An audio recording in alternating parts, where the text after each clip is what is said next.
back. Hope you're having a good day. It's one of my many root over rock projects.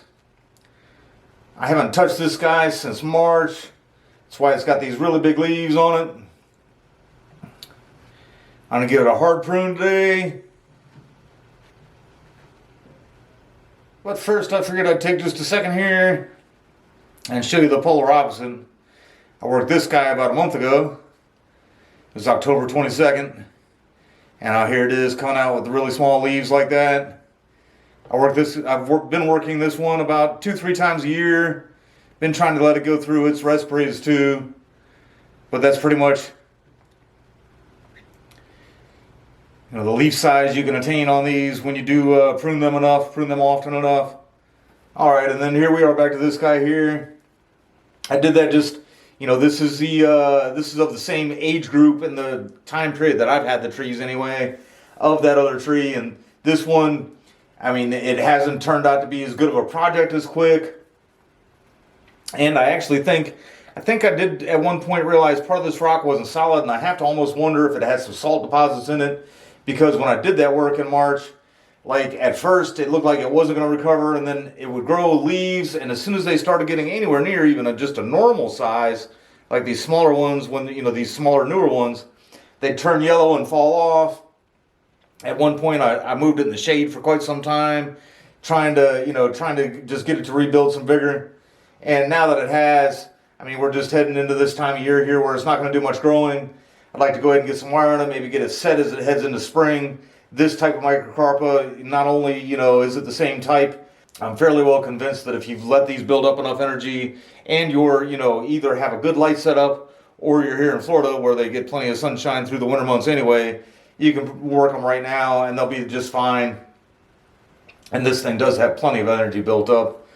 I'm going to take out a couple of these yellow leaves. Actually, I noticed still some, and this is basically hurricane debris that I found over everything. I assume that's just grass that was blowing around the neighborhood and everything.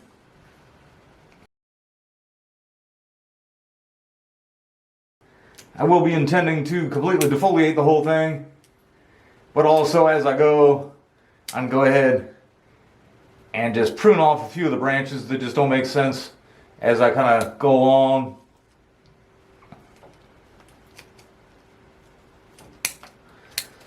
No sense in taking the time to completely defoliate branches that I know aren't going to stay anyway.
Well,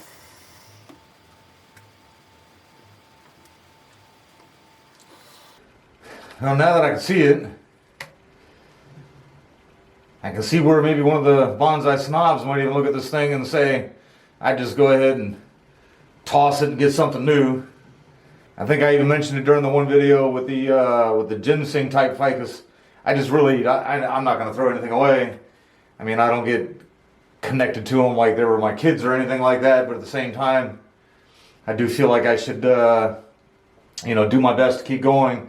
But this long piece here, I once read an article about root over rocks, and they said, you know, to try to keep the foliage kind of tight to the rock so that it doesn't, you know, like it doesn't put the emphasis of the tree way up here, like so you're focusing away from the rock, which is why I think, because I did have wire on this at one point, but why I think I was kind of training this down.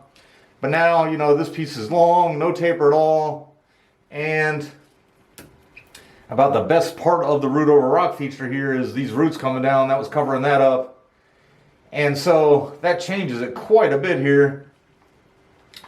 This side here has no roots on it.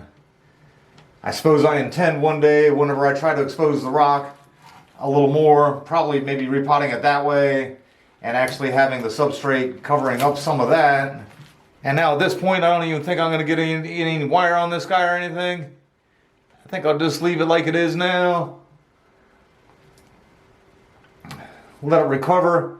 I could get some, you know, especially on when I did this side here, I was just kind of, I got rid of all the tridents and I got, you know, I could wire, say, these two outer branches together and then get some secondary wire on these. And I'll let it recover through the winter. And when this thing starts getting some big leaves on and get it again, probably won't early in the spring, February, March, but by April or May, you know, it should, as long as like whatever was causing all the leaves to yellow, as long as that's all gone. And maybe I can get a little bit of a better idea of how I can work this in here a little bit better, blend that together some. Actually, I kind of just did that now a little bit there, didn't I? That was at one point where it was actually, you know, that was the beginning of the root, that was the tree going this way, and that was the beginning of the root. It was a rough transition, but I was able to just kind of smooth that out. Not too much of a rough transition on that side, but if I am going to have a front, it's going to be the side that shows the roots over the rock and everything. But we'll see how that guy turns out.